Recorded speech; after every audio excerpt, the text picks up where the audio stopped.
Graças e paz a todos, que todos estejam na presença do Senhor. Num feliz dia ao lado da sua família. Um feliz dia nas conquistas de tudo aquilo que você buscou. Eu estou muito feliz. E essa felicidade, ela vem de Deus e também de vocês. Vocês que compartilharam com o meu canal, que curtiram, me levaram a receber minha primeira placa. Vejam a minha primeira placa do YouTube. Graças a vocês que se inscreveram no canal, que participaram comigo, e juntos chegaremos mais longe. Aqui tem pessoas especiais, e as pessoas são vocês.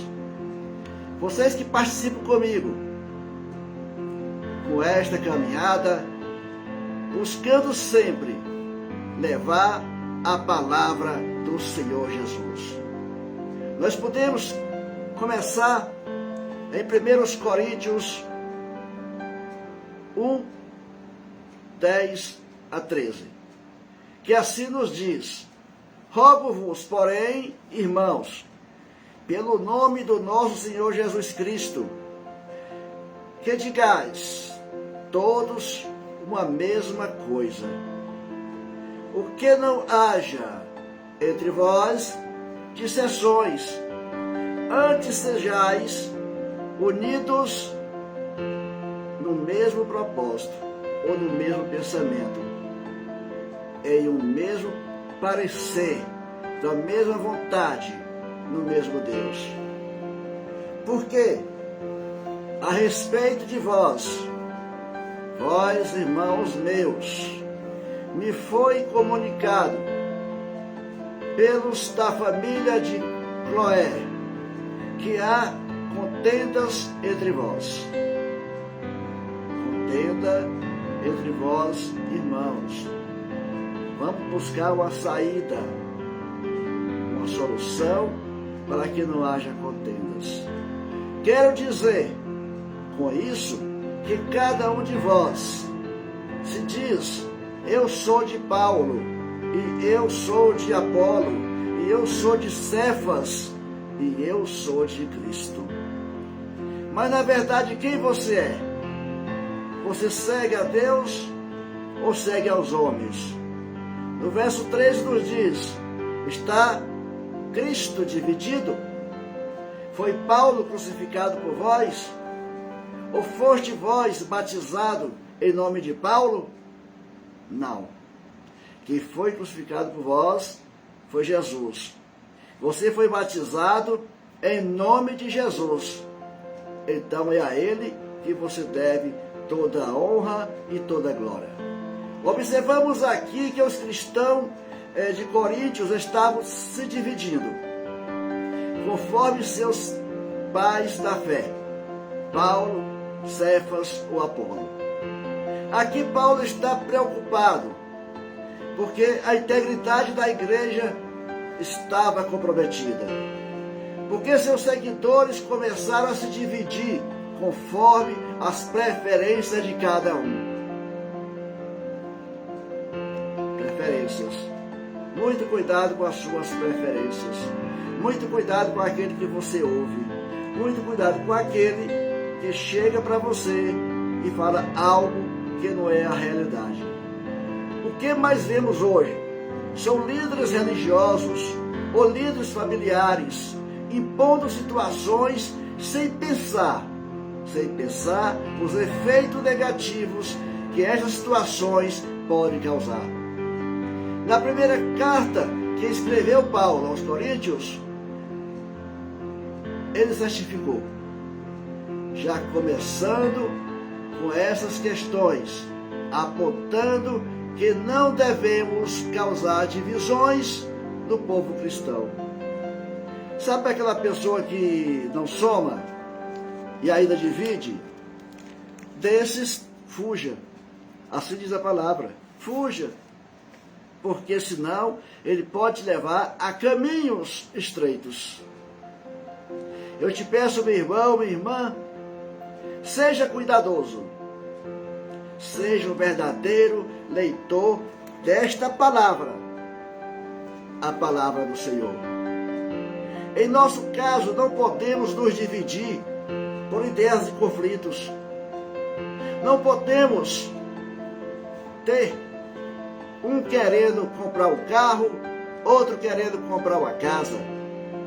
Um membro da família querendo viajar, aquela viagem final de ano, sem que o outro esteja sabendo. Isso não prospera, isso não funciona.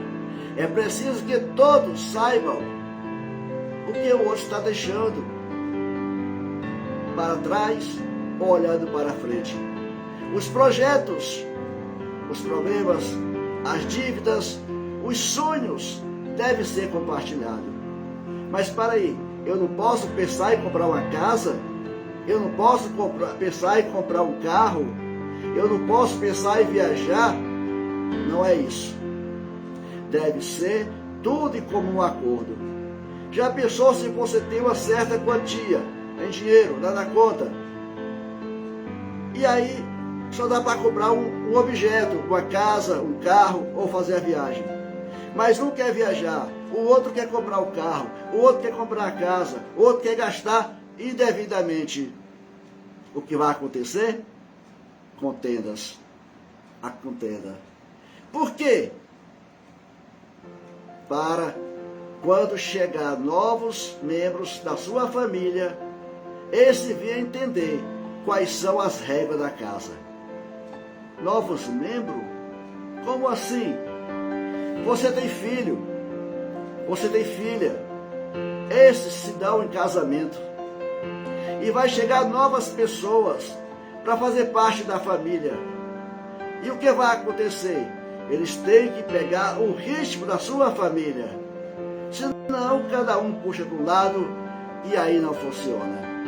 A família pode se fortalecer. Veja o que diz Gálatas 5, 22 e 23. Assim está escrito: mas o fruto do Espírito é amor, é alegria, é paz, paciência, amabilidade, bondade, felicidade, mansidão e domínio próprio. Contra essas coisas não há lei. Contra essas coisas não há lei. Não pode existir nada oculto numa família. Basta a gente ler aqui em Efésios 4, 25. Por isso deixei a mentira e falei a verdade, para um com o seu próximo, porque somos membros uns dos outros.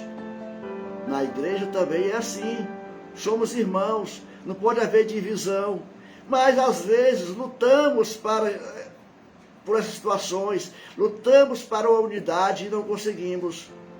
Quando Paulo escreve aos Coríntios que não deve haver divisão na igreja, ele está sustentando a unidade dos cristãos.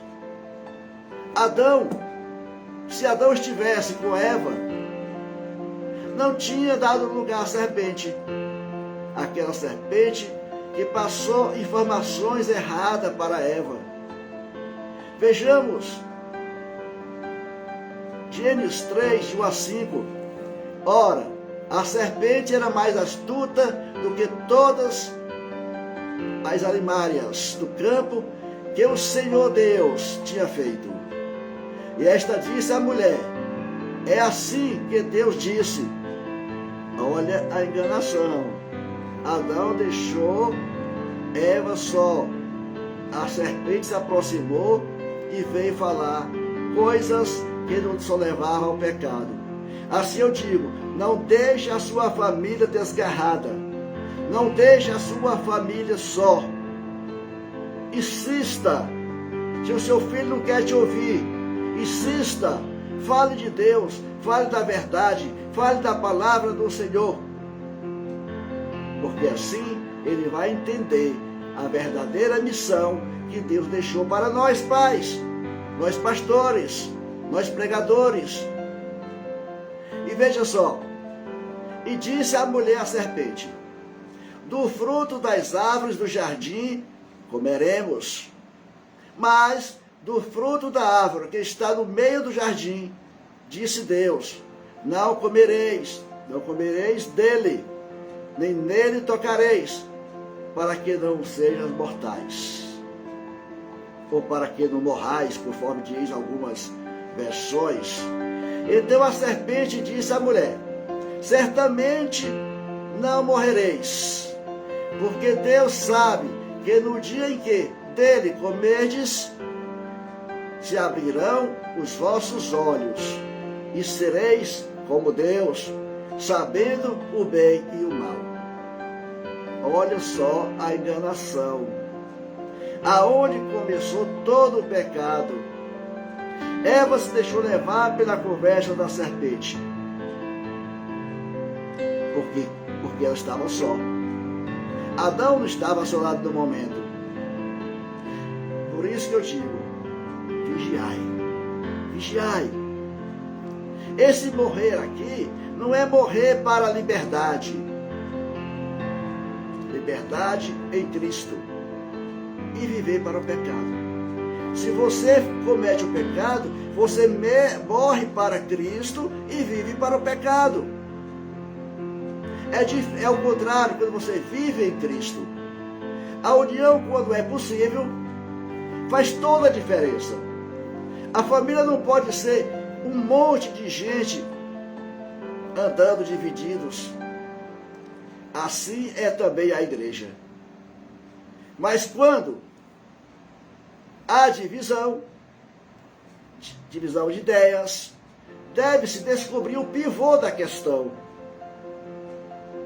Se você descobre o pivô da questão, você consegue consertar. Agora, se você não é capaz de descobrir o pivô da questão, aí fica difícil. Fica muito difícil.